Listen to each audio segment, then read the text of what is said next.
good afternoon, good morning, good evening, wherever you're listening to or watching from in the world. Of course, welcome to our special GBKM Canada Day live broadcast. And of course, it's Canada Day 153 years of being the true North. Are we strong? We are strong. Are we free? Yes, we are. But of course, I'm your host, Romain Redmond, host of the Alternative Show right here on Gbkm FM. And I'm being joined by our lovely co-host here on the station. To my right.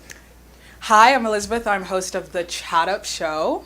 And of course, to my left, we have... Hi, I'm Gbkm Napoleon Ogboli. I'm the host of the Spotlight Show. Yes. Absolutely. And this special broadcast is all about Canada. And as you see from the topic, is Canada really the greatest country in the world? That's definitely something for us to ponder on today. But of course, Elizabeth and Jay here will help me to break that down right here on Gbkm FM. And don't forget, guys, this is where you tune in, like, and share, as the discussion is definitely gonna get heated on this special broadcast. Of course, the platforms are on Facebook at Great Benin Kingdom Media. You can also check us out on YouTube, Gbkm TV. Also get us on our website, www.gbkm.fm. You can also check us out on TuneIn app, it's GBKM. And don't forget to get us where? To Instagram, it's Gbkm FM. And you can also get an app from our website and take us with you wherever you go in the world. So let us jump into it. How are you guys doing today? Oh, I'm doing awesome. Great. Absolutely, but it's Canada Day. Yep. Red and white, as you can all see here. Yes. Red, white, and and black. To be complimented by black, of course. But it's all about fun and excitement today. But we also have some real discussions to get into. Because at 53 years, is Canada really the true North, strong and free? Or does Canada still need to do a little bit more work? Or a lot more work? I will definitely jump into that here on our special broadcast. Special But Canada of course, Day broadcast. Elizabeth, your thoughts on Canada Day here, 53 years, 153 153 years. I mean, wow. Yeah, it's a long time. That is a very long time. But I will say that I think that in the last few years, just the changes that we're seeing have been steps in the right directions. I will say that this Canada Day is special, not just because we're in the middle of the pandemic. Many ways. But also I think that just the overall conversations that are currently happening across the world, I think we're in a reflective place, and to even just reflect on the history of the land that we're physically occupying right now, just it's important that we really take the time to pay respects to where we are. Like, this is the soil, this is the land, this is territory. Absolutely. And Jay, 153 years though, I want you to just give us your perspective on 153 years for Canada. Yes, amazing. 153 years. That seems like a long time, but it's and a lot of things have happened within that period of time. In this 21st century, I see Canada has really been able to step up, and the name Canada resonates with a lot of people now. It's more common. A lot of people are aware of this country, unlike before. And that's very impressive for me, because now when I travel abroad and I tell people I'm Canadian, they can actually relate to that because they know where I'm from. Okay, so Canada is really doing well. Canada has been a very peaceful place. Canada has been a place whereby there's several opportunities, and it's something that I'm very happy with. And every Canada Day, I love to celebrate. I love to go out to see the attractions. I love to spend time with family and friends, and it's amazing. And absolutely, that's what celebration is all about. But on behalf of the entire GBKM team here, and I just got permission from our CEO and president, we want to say a happy Canada Day to you and all the Canadians out there, all your family, whether you're here in Canada or you're abroad. Happy Canada Day to you. This is a country which possesses so many opportunities for us to really thrive and for us to be peaceful, safe, and really live somewhere where we can actually realize our dreams. So thank you, Canada, for that. And with that, we just have a special display here for us as we talk about Canada being a diverse country, as we talk about that. So we're going to be listening to Tola Z and Rolak Z, his daughter, as they perform their very special Afrobeat twist, a remix to our Canadian national anthem. Definitely check this out.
Absolutely. Love That that. was the remix by Tolezi and his daughter Rolex Z. Amazing, isn't it? It is. And when we talk about Canada really being that place where persons can come together with their different backgrounds, different, let's just put it like this: we're an immigrant nation. We pride ourselves on being an immigrant nation of multicultural existence, and that's definitely on display in that video. So thank you so much to Tolezi and his lovely daughter. I mean, I want to get some of those dance moves. I know. I was feeling the sax. Honestly, Yes. like he killed it on the Did saxophone. you see his daughter? How His she daughter's was dancing? adorable. Yes, Oh my that was God. some- It's so Oh my adorable. God. You guys should Good. check it out on Tolazi's YouTube page as well. If you want to see more of that and more of what he puts out there for yourself as well. It's really beautiful just to see like how we can all express our love for Canada in different ways. Yes. And it's a diverse, unique way. You know, the Afrobeat remix adds a Yes. little kick Okay. to it. Yes, you Feel know, a we're little, all you know, other African you brothers and know, sisters you know, here. Afrobeats is taking over the globe anyway. So. Exactly.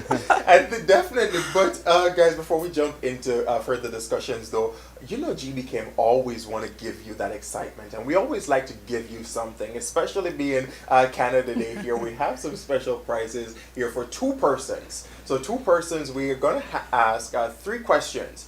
And the first person to get on each of the platforms that we're opening up for answers, you will receive a special gift from us. Okay, so let's dive into them. So the 2 platforms that we'll be accepting our answers on, they're of course on our Instagram, is Gbkm FM. That's again on our Instagram at Gbkm FM. And you can also, on the live stream right now, if you're the first person to answer the question, we'll definitely just pin you there and get your prize to you. Wonderful. So the questions are 3 questions, and you have to guess all 3 answers correct. 3. Yes. Okay, so each of us are going to take one of the Okay. questions. Number 1, Elizabeth. How old is Canada? That's the Okay, first question.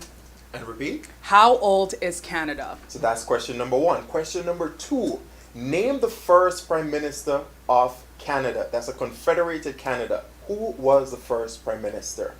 Okay, Yes. number 3. And number 3, when Canada became a dominion, how many provinces were there?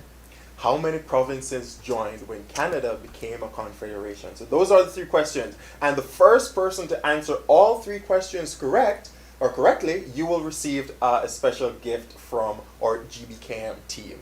Of course, we gift well, so don't worry about it. You'll definitely receive something wonderful. But Jay and Elizabeth, Yes. the discussion, let's jump into it. Okay. now. Is Canada the great country it poses itself to be? That's a loaded question. It is a loaded question, but let's just take it in steps, though. As an immigrant, Yep. we're all immigrants. I've immigrated here. Jay immigrated here. Elizabeth is also an immigrant. So your experience in Canada as an immigrant, I mean, based on the things that you heard before you came, what you experienced, and what you're looking forward to, give us a summation of that. Before I moved to Canada, honestly, I wasn't even thinking about Canada like that. It was a whim. I had to apply to university, and I was like, well, Toronto looks cute. And that's how I kind of ended up here. Short story of it. And I think my impression was they're all so nice. Oh. Like everyone is so nice. Like I'd only come to visit one time before, and I was like, everyone is so nice. And this is me coming from like Europe, where in most European, especially Western European countries, not everyone is as smiley. And tempo is different. you know, The temperature like is you all walk that into a different. store, you don't really get that nice welcome. Yeah. How are you doing today? You kind of get the stares, the side eye, maybe a security guard following you around, but that's another story. Yeah. It was definitely like a shock, cultural shock, when I find everyone smiling at me on the streets, people saying hi to me, and I'm like, do I know you? Like, do I know you from somewhere? But I will say that that was like my first impression of Canada. So first real impression. And Jay, of course, your experience though. Your Yes. experience. Was it similar to Elizabeth, or was it different? It was quite similar because I've lived in 3 countries. My country of birth, Nigeria. I schooled in England, and I came to Canada. So my experience was quite similar as well, because when I came to Canada, one thing I noticed initially was people actually moved at a very certain pace. In England, when you're in Oxford Circles, you walk very fast. Everybody's in a rush. Oh my God. Yeah. But in Canada, you know, people were a bit calm. You know, Yeah. they took their time. I noticed one of the first reactions I got, because in England, we are very friendly. You see people like, "You're right. How you doing?" And I say, "People, I'm so excited because I'm new to the country." I'm like, "Hey, how you doing?" They do respond, but they're a bit shocked. Like, "I don't know you, but why are you so friendly with me?" So after a while, I sort of settled in, and I realized that there's difference in in the environments here, the people, and Canada. One thing that I like about Canada is the amount of people from various countries I've never heard before. Yes. And when I see them, it's so interesting because I learn new experiences. I get new information from them. One of the first person I met in Canada was a lady from Guyana. I've never heard of Guyana before. She said she was Guyanese. I said, "Did you say Chinese?" She said, "No, I'm Guyanese." I'm like, "Wow." Caribbean folks in there. So yes, Canada is a great country. Absolutely. And I had a similar experience because coming from the Caribbean, as I said before, we grew up in the sense of we are all one community. The island is a community, and if you know Jamaicans, you know that Jamaicans are a community. You just need to identify yourself as a Jamaican. So coming to Canada, the good mornings and the good afternoons, or just having those random conversations, wasn't anything shocking to me, right? It didn't really place me outside of what I was used to.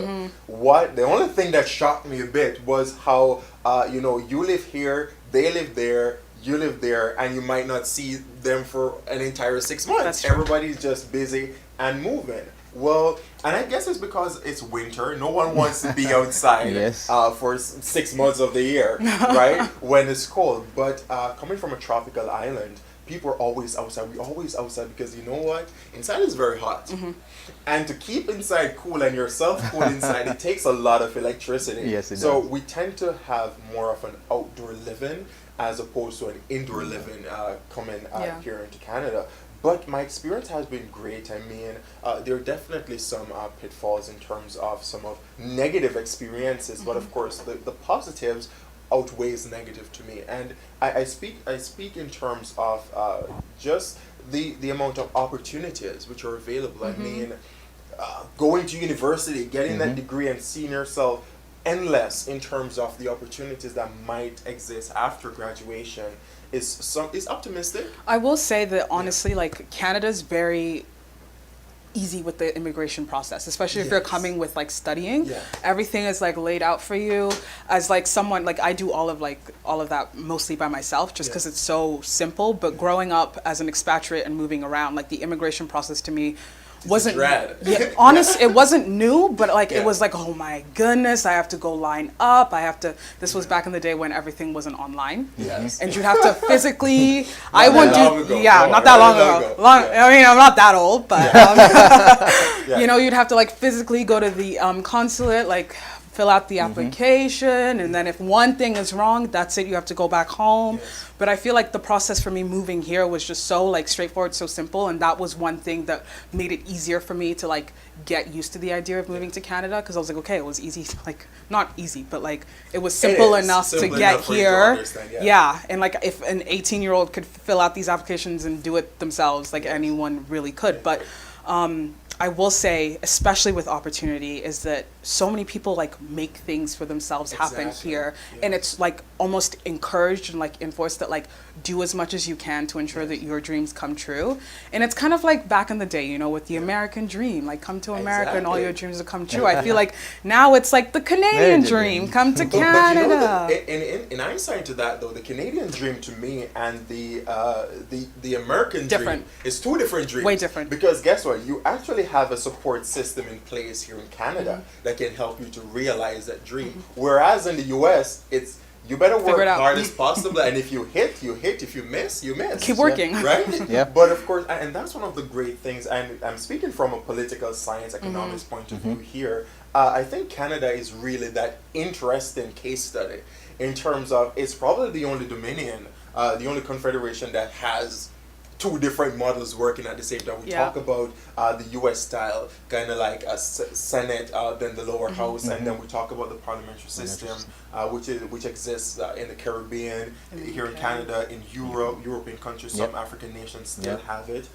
So it's that interesting mixture.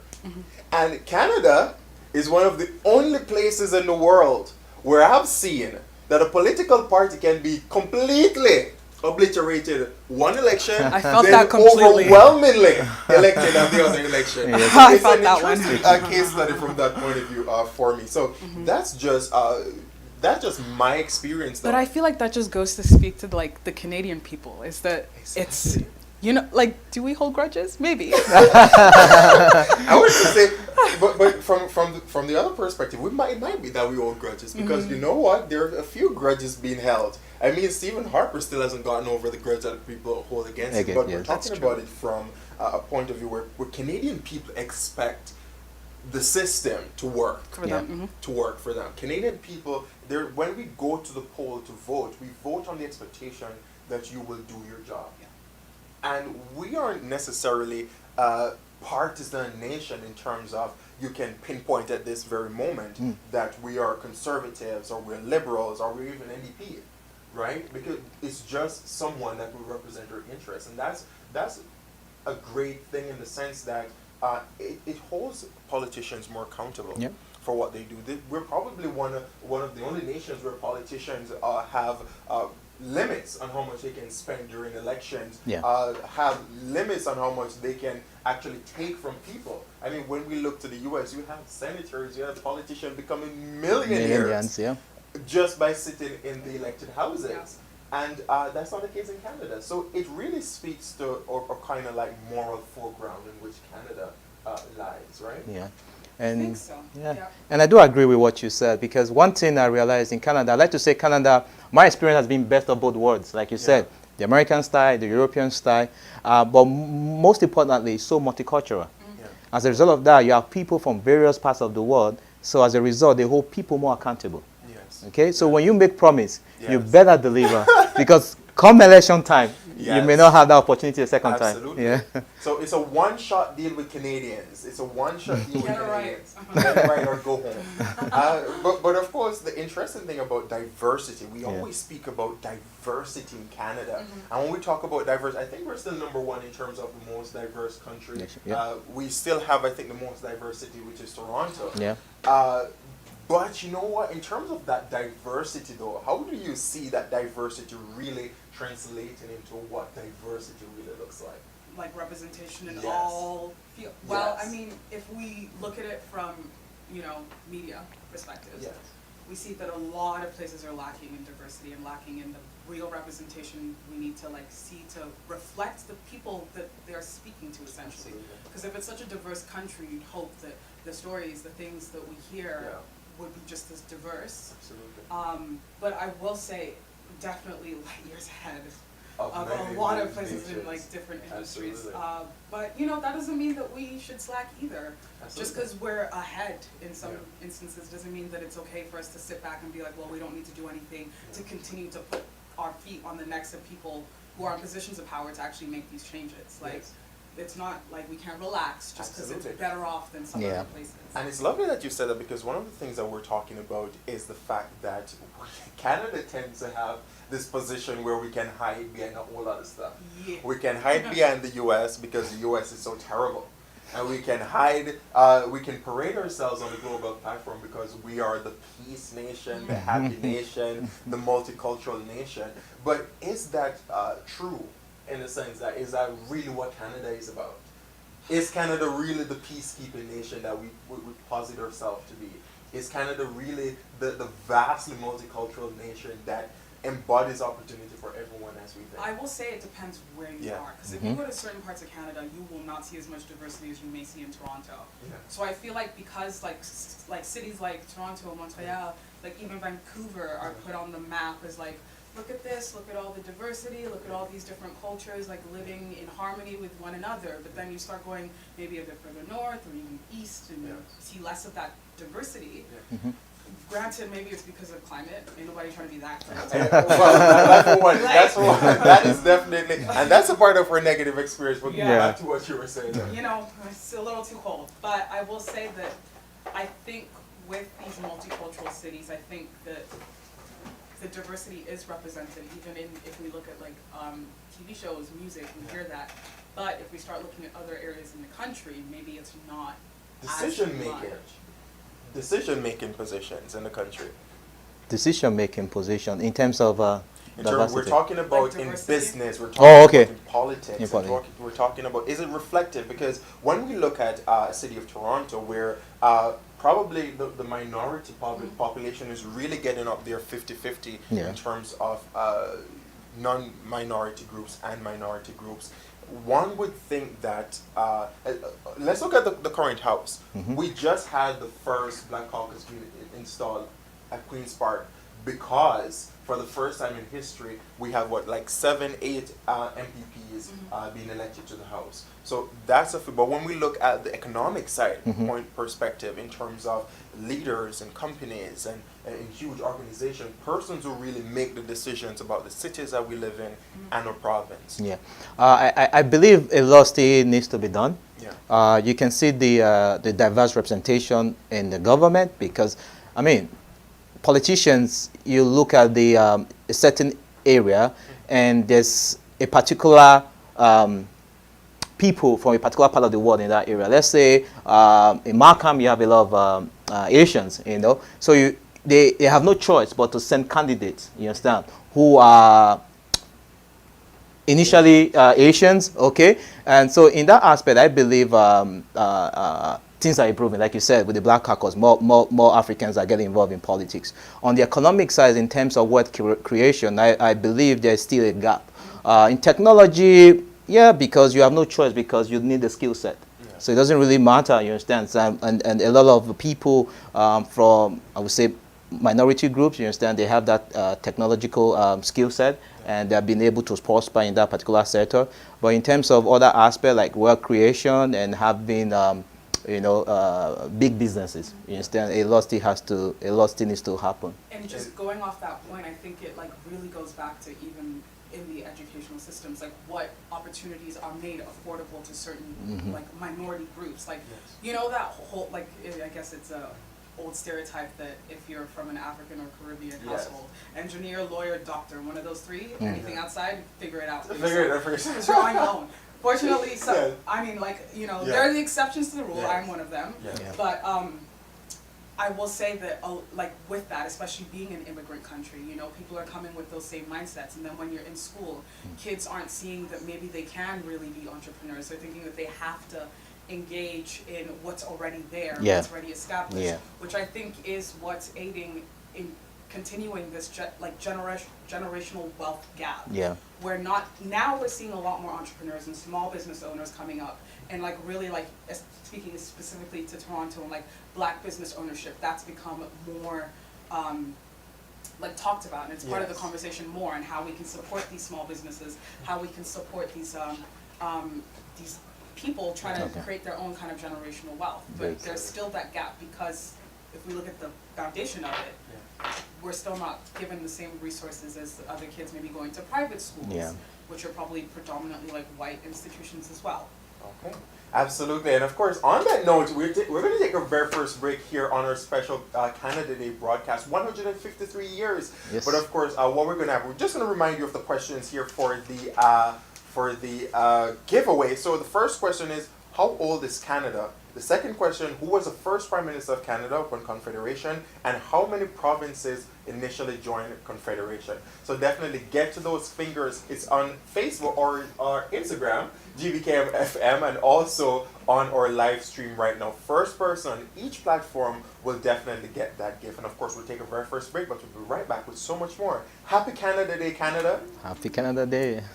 Do you believe you could host an entertaining, engaging, and thoughtful weekly show? Or are you a business person or entrepreneur interested in building a brand for yourself? Can you connect with an audience and have strong social media skills? If so, the Gbkm Network would love to invite you to join our team. We're looking for driven, genuine folks who are willing to work hard as an independent broadcaster. If this sounds like you, come join our team. For more information, email your resume to career@gbkm.fm. That is career, CAREER, at gbkm.fm. It's time to turn your passion into a career. Do you believe you could host an entertaining, engaging, and thoughtful weekly show? Or are you a business person or entrepreneur interested in building a brand for yourself? Can you connect with an audience and have strong social media skills? If so, the Gbkm Network would love to invite you to join our team. We're looking for driven, genuine folks who are willing to work hard as an independent broadcaster. If this sounds like you, come join our team.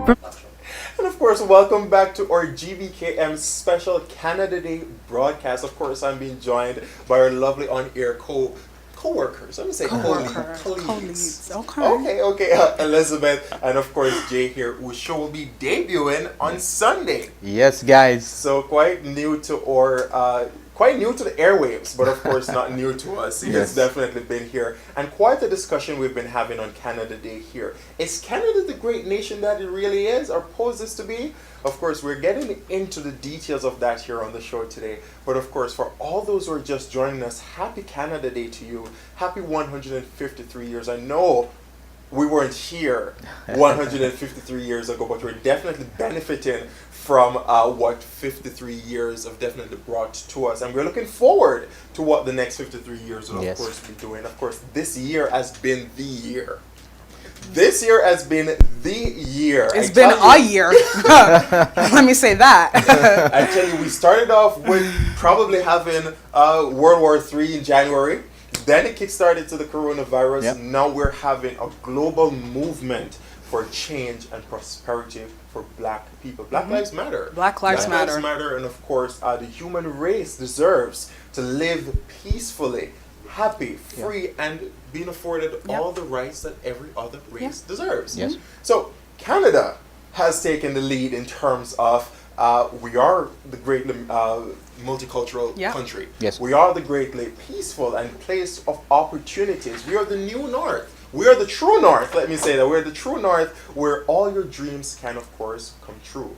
But is that only a face, or is that the reality? We're talking with Elizabeth, and right before we went for the break, Elizabeth, we're talking about how the faces of the decision-making tables are really changing. More persons getting into business, or emphasis on really bringing up those communities that have been disproportionately left out. And we're talking about even our indigenous brothers and sisters over there. So just continue with you. Just saying that, like, when speaking of these decision makers, and thinking of future generations, because there's only so much, you can do with the older generations. And when you're trying to bring up new leaders, it's really giving them, like, showing them the light, like, hey, this is what is an opportunity, and here's like potential and what's available to you to help make these things happen. And if these kids don't know that those are opportunities that are available, that can be afforded to them, then how can we continue to build this so-called great nation?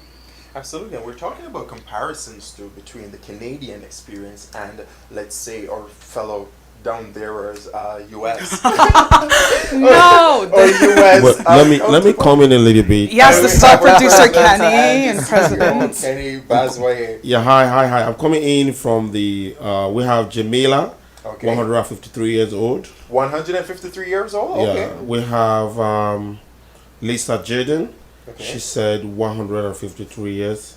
Okay. We also have Lisa Jaden that came back again and said the Sir John A. McDonald.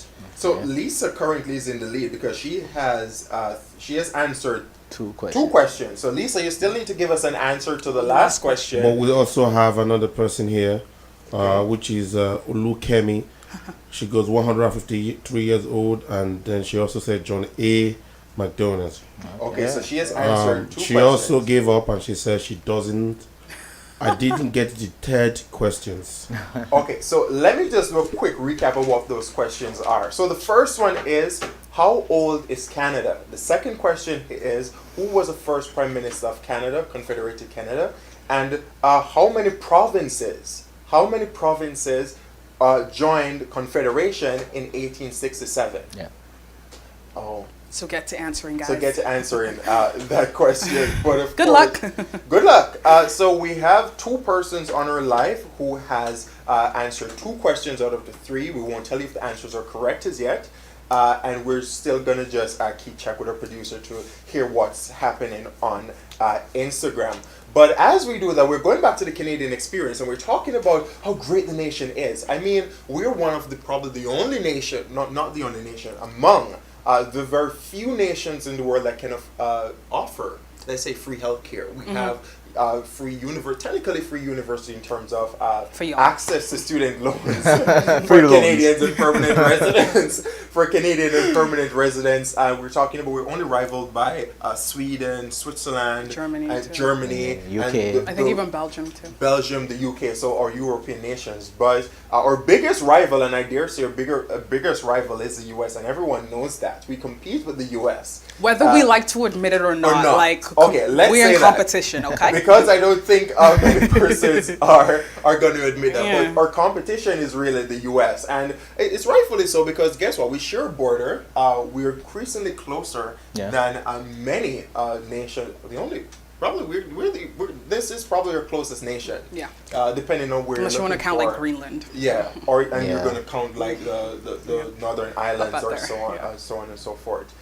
Or if you check PEI is, I think PEI is closer to England than it is to probably British Columbia.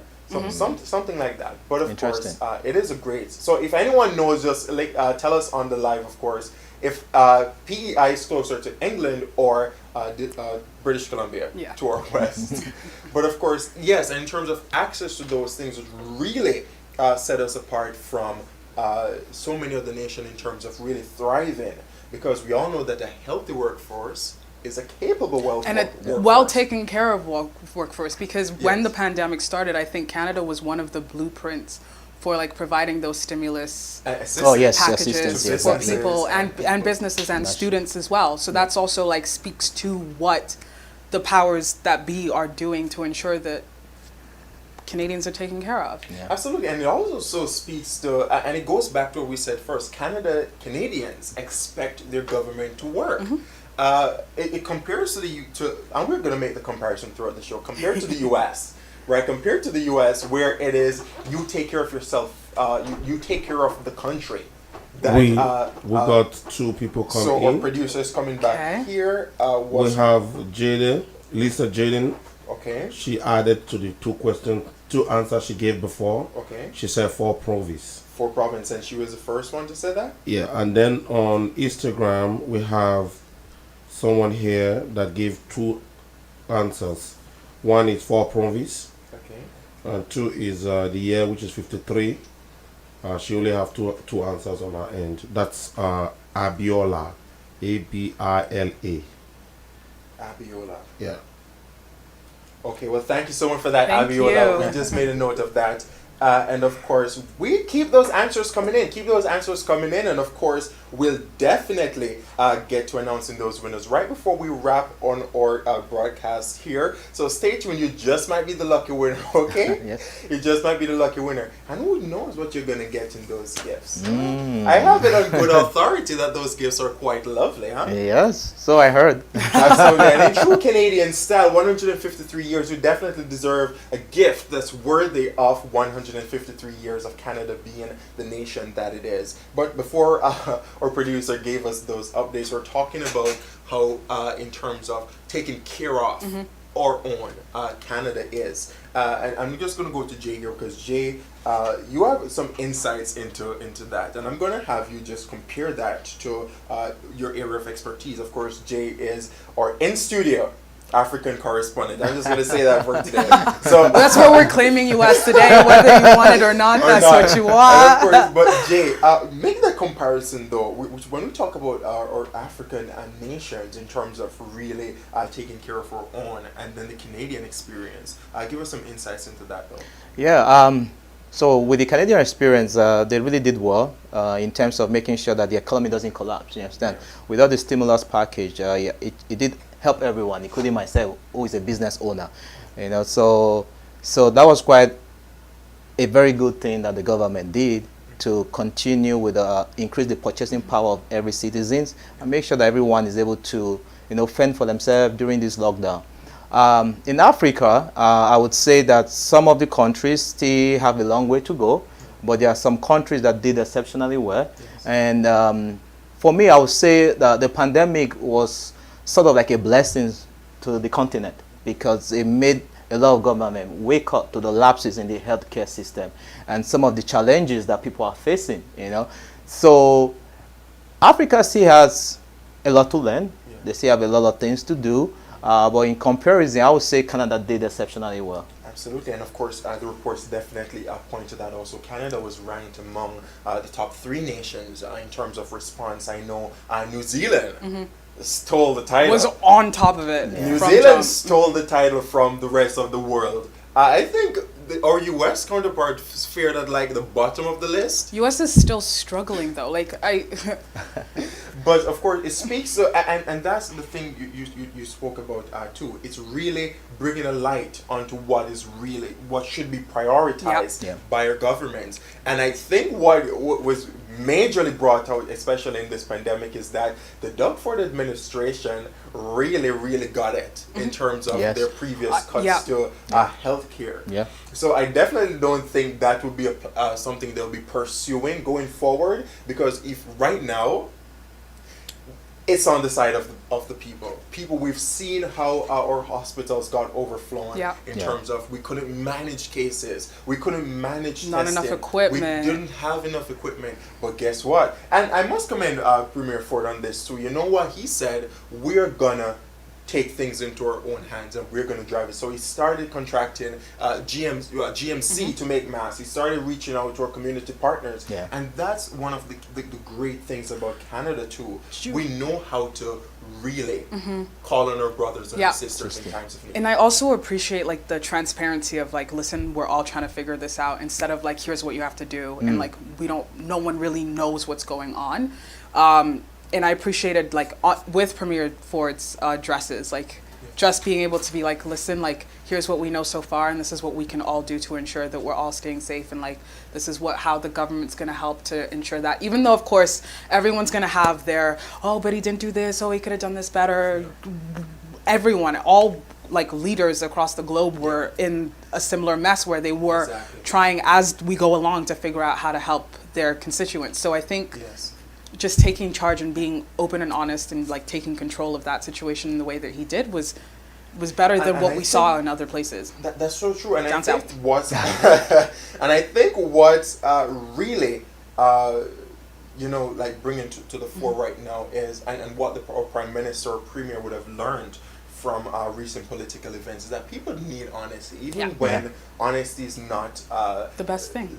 Not say the best what thing, we're looking but not for. the most easily digested. There we go. Yes, that's true. Not the most easily digested, and I think that's what really made us shine. Because even in the midst of utter uncertainty, because I mean the World Health Organization didn't know, we didn't know, health officials weren't certain, but you know what? They came out and they said, let us do this, because at the moment this is the information that we have and we're learning on a day-to-day basis. And I think that really in terms of increased our politicians, increased their sense of currency for the next election. But what really struck me during this time is that everyone wanted to get involved, and I have my producer here just giving me another update, so we're just going to bring him in quickly. What do you have for us? I have Tamara B. Ifua. She says, I'm going to read as she says, 10 provinces. 10 provinces? Sir John McDonald. She gave 2 questions. Okay. Then let's go back to Instagram. Okay. We have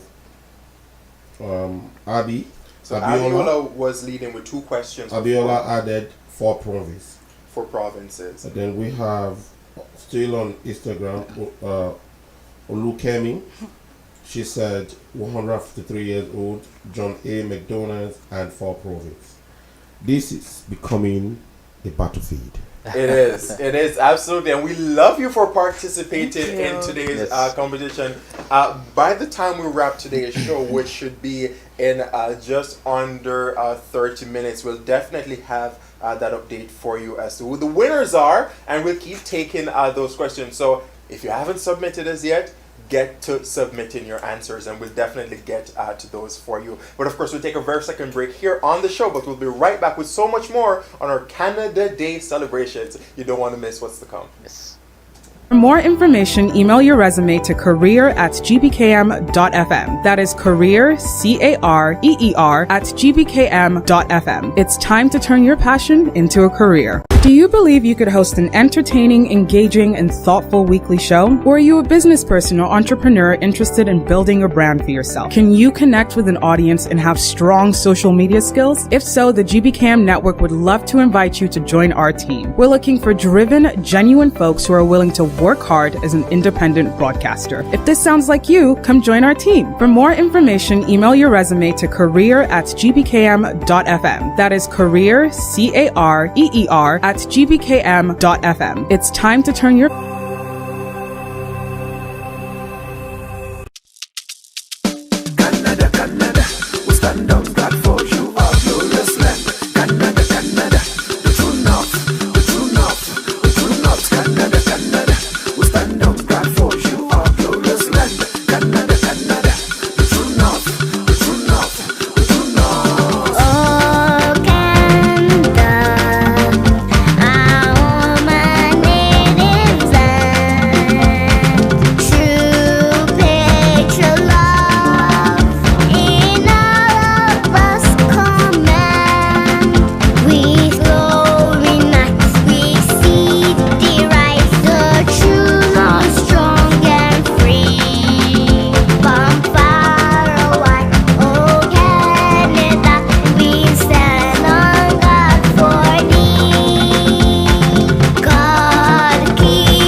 And Oh, Canada, we stand on guard for thee. Yeah, I was not hitting that note. 153 years. I'm not the best singer. I was not hitting that note.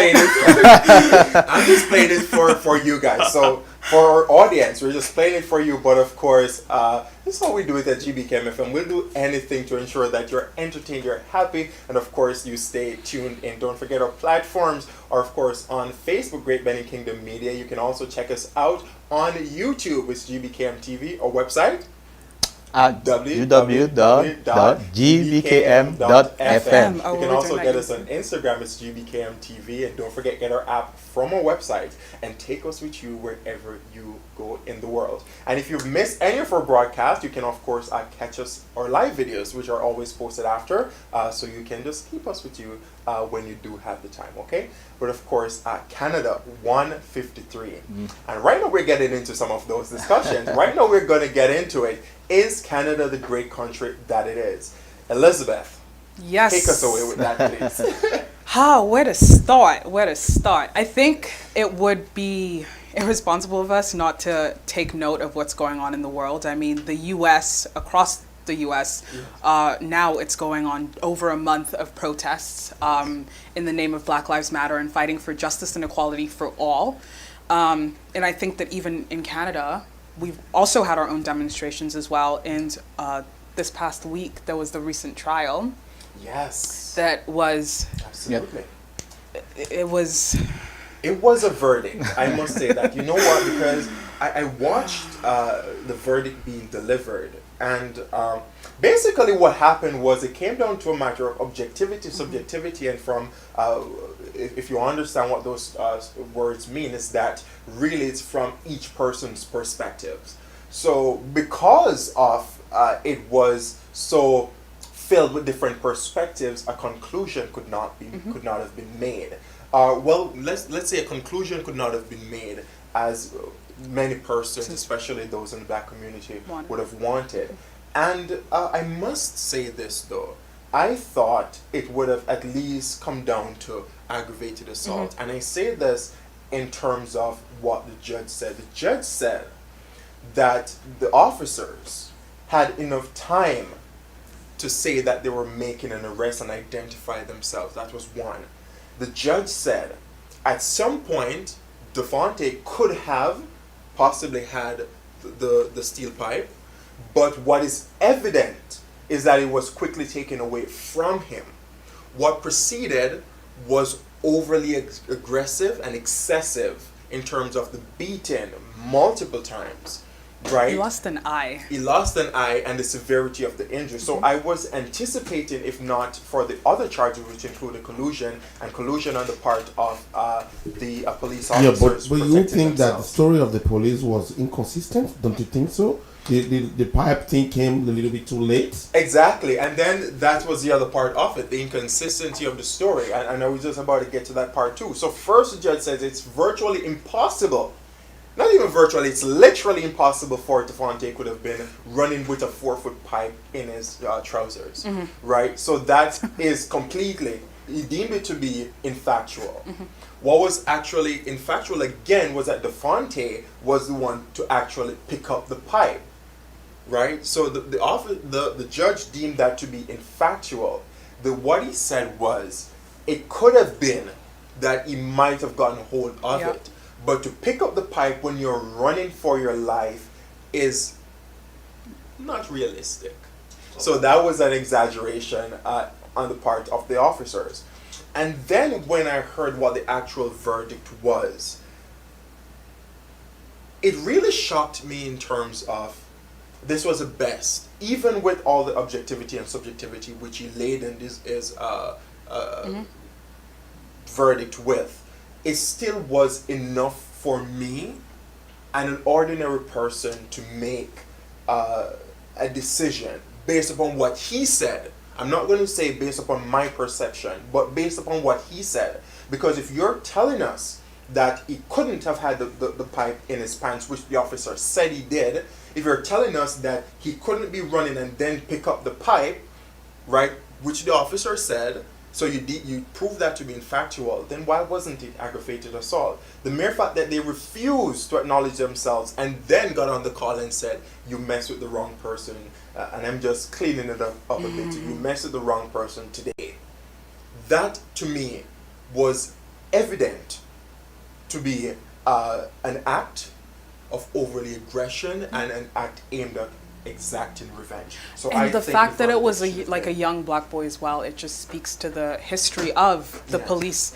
I mean, even in Toronto, there's a history of like excessive carding of black youths in the city. It's like mostly young males as well.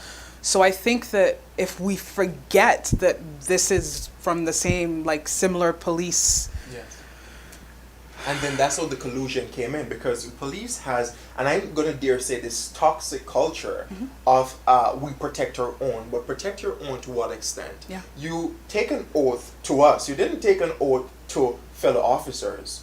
You took an oath to the people you serve. In that case, it would be the people of Toronto, the people of the Durham region, if you're RCMP, to the Canadian people, to protect and to serve. Right? So if you are protecting persons who you didn't swear to, but refuse to do so to those who you actually did swear to, then it's evident of something else an going issue. on. And it's a systematic thing too, right? And when we speak of systematic, we speak of systematic in the sense that there's a long history of there being constant collusion and cover-ups within the police force. Yep. Yeah. We know about what goes on. It's not something we're hypothesizing right now. see it too. It's clear, it's evident, we have heard of it before, we know of it happening. And what we want, especially in the black community, is for this culture of we protect our own to be obliterated. Dismantled. Absolutely. And greater No. levels of accountability to Yeah. be brought in. Right? Yeah, and I'd like to add, because I don't have much facts about the case, so I Yeah. couldn't really comment that much apart from what I saw in the news. But what I'd like to contribute to that discussion is the fact that as a policeman, you should be held to the highest level of